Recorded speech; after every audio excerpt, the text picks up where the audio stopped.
আমার হঠাৎ করে কেন জানি হাঁস মুরগির প্রতি অনেক ভালোবাসা কাজ করছে। এগুলো লালন পালন করার একটা ইচ্ছে জাগছে। তো সেই কারণে আমি হাঁসের বাচ্চা অনেকের কাছেই বলেছিলাম যে চীনা হাঁসের বাচ্চা যদি থাকে আমাকে দেওয়ার জন্য।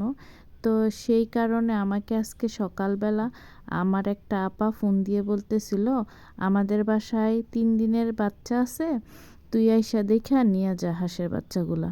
ওনার মা এই হাঁসগুলা পালতো, কিন্তু উনি বাসায় নেই, সে কারণে তারা পালতে পারছে না। সকালবেলা নাকি তাদের পায়ের নিচে পড়ে একটা বাচ্চা মারা গেছে। বাচ্চা ছিল 7টা, তো সেখানে একটা বাচ্চা মারা গেছে।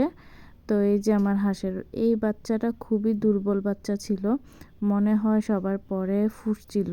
তো এই যে আমি বাড়িতে নিয়ে আসা তাদের মা নাই বলে আমি তাদের খড় দিয়ে দিছি যাতে একটুখানি তাপ পায়।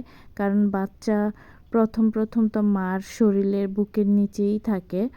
তো এখানে তো আর মা নিয়ে আসি নাই, সে কারণে আমি তাদেরকে খড়কুটা দিয়ে দিয়েছিলাম একটু তাপ পাওয়ার জন্য, কারণ এখন তো একটু শীত পড়েছে।